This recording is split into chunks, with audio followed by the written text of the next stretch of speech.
Hello everyone. आप सभी का बहुत बहुत स्वागत है। आज एक बहुत ही इम्पोर्टेंट टॉपिक पे बात करेंगे कि अगर किसी भी परीक्षा में आप बार बार फेल हो रहे हैं, ठीक है, तो उसके क्या कारण है भाई कि आप बार बार क्यों फेल हो जा रहे हो। ठीक है, आज इस मुद्दे पर बात करेंगे। आप वीडियो को पूरा देखिएगा, आपको बहुत सारी चीज़ें हैं जो कि नई जो है जानने को मिलेंगी और बहुत सारे आपके डाउट हैं जो वो क्लियर हो जाएंगे। तो प्लीज़ आप वीडियो को जो है अंत तक ज़रूर देखिएगा और अपना फीडबैक भी हमें ज़रूर दीजिएगा, क्योंकि यह जो है हमने भी जो है इसको अप्लाई किया है। ठीक है, तो इसके जो है बहुत ही यहाँ पे पॉजिटिव जो है रिजल्ट आपको देखने को मिले हैं। ठीक है, अगर कहते हैं ना कि अगर जो आपकी यहाँ पे कमज़ोरी है, अगर उसको ताकत बना लो तो आपकी जो भी मंजिल है ना, उसको जो है पाने में कोई नहीं रोक सकता उसको। ठीक है, आप उसको पा ही जाओगे। ठीक है, जो आपकी कमज़ोरी है उसको अपनी ताकत बना लो बस।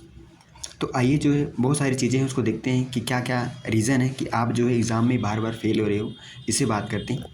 तो अगर किसी भी एग्ज़ाम को अगर पास करना है ना, किसी भी एग्ज़ाम को पास करना है, तो यहाँ पे कहा गया है ना कि किसी भी एग्ज़ाम को पास करने के लिए जो है आपको क्या करना चाहिए। सबसे पहले अगर आप जैसे यूपी पीसीएस तैयारी कर रहे हो, ठीक है, और एआरओ की तैयारी कर रहे हो या फिर कोई भी वनडे एग्ज़ाम की तैयारी कर रहे हो, किसी भी अगर परीक्षा की तैयारी कर रहे हो, उस एग्ज़ाम का पैटर्न पहले नंबर बताओ। ठीक है, उस एग्ज़ाम की डिमांड क्या है ये पता होना चाहिए। और उसके बाद दूसरा चीज़ है कि आपको जो है उस परीक्षा का, जैसे यूपी पीसीएस है तो उसका सिलेबस जो है आपको पता होना चाहिए। जब तक आपको सिलेबस पता ही नहीं है तो आप जो है चीज़ों को कैसे पढ़ेंगे। ठीक है, आपको पता ही नहीं चलेगा हमें क्या पढ़ना है क्या नहीं पढ़ना है। तो सबसे पहले क्या है, आपको पता होना चाहिए कि जो परीक्षा की डिमांड है जो है उसको पहले समझो। ठीक है, दूसरा नंबर क्या है कि जो परीक्षा है उसका सिलेबस क्या है। सिलेबस को अच्छे से पढ़ो कि जो है किस सब्जेक्ट से जो है कितने प्रश्न आ रहे हैं। ठीक है, किस सब्जेक्ट का यहाँ पे वेटेज ज़्यादा है, इन सब के बारे में जानकारी होना बहुत ही इंपॉर्टेंट है। तो यहाँ पे पहला है कि यहाँ पे परीक्षा की डिमांड के जो अनुसार जो है अपनी पढ़ाई करें। ठीक है, परीक्षा को सबसे पहले समझें कि उस परीक्षा की मांग क्या है। ठीक है, और दूसरा है कि उस जो परीक्षा है उसका सिलेबस जो है आपको पता होना चाहिए। सबसे पहला काम जो है सिलेबस, तो आप उसको रट डालो। अगर यहाँ पे दूसरे पॉइंट पे बात करें, पहले पॉइंट में तो ये बात आपको पता होना चाहिए। अगर दूसरे पॉइंट में बात करें तो सबसे पहले क्या है कि अगर जो है कोई भी सब्जेक्ट पढ़ रहे हो, ठीक है, अगर वो सब्जेक्ट आपको जो है नहीं समझ में आ रहा है या समझ में आ भी रहा है, तो पहला नंबर जो है आपको उसकी क्लास देख लेनी है। ठीक है, जो भी टॉपिक आप पढ़ रहे हो पहले उसकी एक आप जो है क्लास देख लो। ठीक है, क्लास जो है ज़रूर देखो प्लीज़। और उसके बाद क्लास देखने के बाद जो है उसमें से इम्पॉर्टेंट इम्पॉर्टेंट जो पॉइंट्स हैं उसको आप ज़रूर नोट करिए, क्योंकि कहते नहीं अपने हाथ का जो लिखा हुआ होता है हमें जल्दी समझ में आ जाता है। तो आप उसको क्या करो, नोट डाउन कर लो। अपने नोट्स में क्या है, क्लास करने के बाद उसको नोट डाउन कर लो, क्योंकि यही जो कंटेंट है, यही जो मटेरियल है, ये आपके रिवीजन में जो है काम आने वाला है। क्योंकि आप जो है इसको देखेंगे, आपने क्लास किया, कर लिया, ठीक है, और यहाँ पे नोट्स बना लिए। इसके बाद आपको क्या करना है, उसके बाद जो है आपको जिस भी एग्ज़ाम की तैयारी कर रहे हो, यूपी पीसीएस की हो, आर एआरओ की हो, ठीक है, तो उसके जो पीवाईक्यूज़ हैं ना, प्रीवियस ईयर जो क्वेश्चन पेपर है, कम से कम 10 वर्षों के जो प्रीवियस ईयर क्वेश्चन है उसको डिटेल में क्या करो, एनालिसिस करो कि किस टॉपिक से कैसे क्वेश्चन पूछे जा रहे हैं, फैक्चुअल बेस पूछे जा रहे हैं या कि जो है जो है कॉन्सेप्चुअल बेस पूछे जा रहे हैं क्वेश्चन, उसके बारे में जो है आप जानकारी जो है आप इकट्ठा करो। ठीक है, उसको पॉइंट्स में लिखो।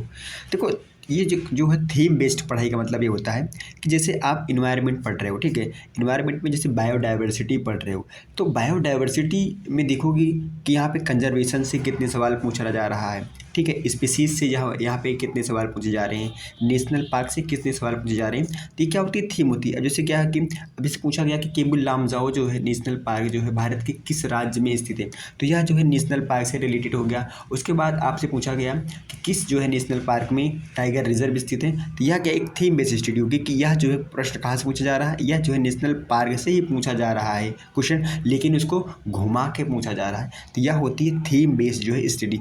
तो यहाँ पे क्या करना है, आपको जो थीम है ना उसको भी नोट कर लेना कि हाँ इस थीम को जो है एग्जामिनर जो है बार बार कंटिन्यू कर रहा है, यहाँ से क्वेश्चन ज़्यादा पूछे जा रहे हैं या फिर क्वेश्चन को बार बार यहाँ से पूछ रहा है। तो क्या होगा कि आपको एक आइडिया लग जाएगा कि यहाँ से जो चीज़ें हैं अगर इसको हम कवर कर लेते हैं तो क्वेश्चन जो करना है वो आसान हो जाएगा। ठीक है, चौथा काम ये करना है कि आपने जो नोट्स बनाए हैं, ठीक है, उसको पहले देखो, अगर आप क्लास कर रहे हो, ठीक है, अगर आप क्लास कर रहे हो, ठीक है, क्लास किए, नोट्स बनाए, तो उसको शाम को जो है, मॉर्निंग में क्लास की तो शाम को एक बार उसको रिवीजन कर लो, ठीक है। उसके बाद जो है एक उसके नेक्स्ट डे उसको रिवीजन कर लो। उसके बाद एक वीक में जो है, 1 वीक में कम से कम एक बार रिवीजन उसको ज़रूर कर लें, ताकि चीज़ों को याद, कहते नहीं कि अगर चीज़ों को 3-4 बार अगर पढ़ लिया जाए तो चीज़ें भूलती नहीं है। उसके बाद आपको एक बार सप्ताह में रिवीजन करना है। उसके बाद आपको एक बार मंथ में जो है रिवीजन कर लेना है, ठीक है। जैसे पॉलिटी हो गया, आपने पढ़ा, लक्ष्मीकांत मान लो पढ़ा आपने, ठीक है, तो उसको पहले जो भी चीज़ें आज पढ़ी, आज की क्लास देखा आपने, उसके नोट्स बना लिए, उसका जो है कल यहाँ पे रिवीजन कर लिया। उसके बाद जो है एक दिन बाद जो फिर रिवीजन कर लिया, उसके बाद एक वीक में कर लिया, फिर मंथ में कर लीजिए। तो चीज़ें क्या होंगी आपसे यहाँ पे क्लियर हो जाएंगी। जैसे आपने कोई भी सब्जेक्ट है, ज्योग्राफी है, पॉलिटी, इकॉनमी है, कोई भी सब्जेक्ट है, अगर आपने उसका जो है क्लास कर लिया है, नोट्स बना लिया है, रिवीजन कर लिया है, अब PYQ भी देख लिया है, तो अब जो है आप एक अच्छी स्थिति में आ गए। अब क्या करो, आप जो है एक मार्केट से टेस्ट लाओ, ठीक है, टेस्ट लाने के बाद उसको लगाओ, इंडिविजुअल टेस्ट लाओ, ठीक है। जो है कहते नहीं कि जैसे कि पॉलिटी है तो पॉलिटी सेगमेंट का ही ले आओ यहाँ पे। जैसे पॉलिटी है ना, तो पॉलिटी सेगमेंट का लाओ जिसमें 100 क्वेश्चन हो, ठीक है। या फिर अगर PCS का होगा तो उसमें 150 प्रश्न होंगे, ठीक है। तो उसमें जब 150 प्रश्न है वो क्या होंगे, पॉलिटी के क्वेश्चन होंगे, तो उसको जो है सॉल्व करो, ठीक है। उसके बाद ये देखो कि आपसे कहाँ पर गलतियाँ हो रही हैं, ठीक है, ठीक है। अगर आपने गलतियों को अगर आइडेंटिफाई कर लिया तो चीज़ें आसान हो जाएंगी, चीज़ों को आप आसानी से कर लोगे, ठीक है। तो ये बात क्या है, आपको ध्यान में रखकर चीज़ों को करना है, ठीक है ना। कि आप जो है जो प्रीवियस ईयर क्वेश्चन पेपर है उसको तो आप ज़रूर से ज़रूर लगाओगे। अगर आपने टेस्ट अगर नहीं भी लगाए हैं तो चलेगा, लेकिन जो PYQs हैं, प्रीवियस ईयर क्वेश्चन पेपर है, उसको लगाना क्या है, बहुत ही ज़्यादा ज़रूरी है। इससे क्या होता है कि एग्ज़ामिनर का जो है ना माइंड सेट जो होता है उसको पता चलता है कि अच्छा एग्ज़ामिनर का माइंड सेट ये है, एग्ज़ामिनर इस तरह से क्वेश्चन पूछ रहा है, ठीक है। और हो सकता है ऐसा ही क्वेश्चन हुआ भविष्य में पूछे, एक आइडिया होता है ना। तो अगर कॉन्सेप्चुअल पूछ रहा है तो आप कॉन्सेप्चुअल बेस स्टडी करिए, ठीक है। फैक्चुअल बेस पर अगर पूछ रहा है तो फैक्ट भी आप याद करिए, क्योंकि आपको एग्ज़ाम निकालना है, ठीक है। अगर आपको एग्ज़ाम निकालना है तो उसके कहते नहीं कि अगर वो जो है वो डाल डाल चल रहा है तो आप उसके जो पत्ते नहीं है, पत्तों पर यानी कि पाद पाद चलिए, ठीक है।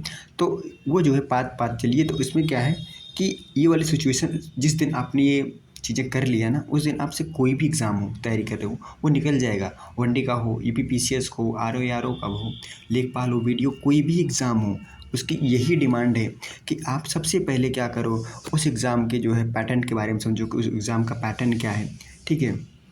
उसकी डिमांड क्या है, उसका सिलेबस क्या है। सिलेबस तो आपके जो है टेबल पे पास में रखा होना चाहिए। अगर आप सो रहे हो जहाँ पे, वहाँ भी उसको जो है रखो, इसलिए ताकि सिलेबस एक ऐसी चीज़ है ना, एक ऐसी कुंजी है एग्ज़ाम की कि अगर आपको पता है तो उसको आसानी से क्या करोगे, चीज़ों को फाइंड आउट कर सकते हो कि अच्छा ये सिलेबस में हमारे, अगर न्यूज़पेपर में वो बात आ गई, न्यूज़ में आ गई, तो क्या करोगे, वहाँ से आपने देख लिया, ठीक है। ऐसे तो देखो पढ़ाई जो होती है ना, अगर देखा जाए तो यहाँ पे जो होती है पढ़ाई, जो होती है आपकी, यहाँ पे मैं आपको एक बात बता देता हूँ कि जो पढ़ाई होती है वह 60 जो है 40 के रेशियो में होती है।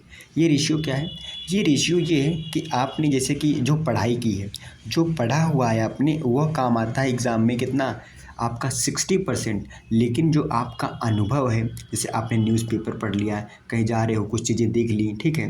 जैसे आप जा रहे हो, कोई आपके जो है बगल में नेशनल पार्क पड़ गया, कोई वाइल्ड लाइफ सेंचुरी पड़ गई है ना, कोई जो टाइगर रिजर्व पड़ गया, लेकिन आपने उसके बारे में नहीं पढ़ा है, ठीक है। आप कोई सिटी घूमने गए हो, वहाँ पे कोई प्लेस देखा, वो प्लेस जो है आपने कभी पढ़ा ही नहीं है, लेकिन एग्ज़ाम में आ गया तो अच्छा आपको माइंड में क्लिक कर गया, अच्छा हाँ मैं वहाँ गया था, तो ये सारी चीज़ें यहाँ पे क्लिक कर गए। तो जो आपकी स्टडी होती है वो 60% काम आती है, लेकिन जो आपका कहते हैं अनुभव होता है ना, वो अनुभव 40% काम आता है। जब ये अनुभव और आपकी स्टडी जो है मिल जाता है तो यह 100% हो जाता है। जब 100% हो जाएगा तो चीज़ें जो है आपसे आसानी से जो है यहाँ पे कवर हो जाएंगी। ऐसा नहीं है कि कोई व्यक्ति जो है यहाँ पे सारी चीज़ें पढ़ सकता है, ऐसा हो ही नहीं सकता कि सारी चीज़ें वो पढ़ ले, क्योंकि अगर देखा जाए जैसे GS की बात करें, कुछ सब्जेक्ट्स हैं जिसकी तो लिमिटेशन है, लेकिन जो GS है उसके लिमिटेशन नहीं है। GS को आप कितना भी पढ़ लो वो कम ही रहता है, लगातार दिन पर दिन देखोगे आप करंट अफेयर बढ़ता है चला जा रहा है, ठीक है। तो जो भी यहाँ पे R&Ds हो रही हैं, मतलब ये रिसर्च एंड डेवलपमेंट्स हो रही हैं, ठीक है। और जो भी नए नए आविष्कार हो रहे हैं, ठीक है, और बहुत सारी स्कीमें लॉन्च हो रही हैं गवर्नमेंट के द्वारा।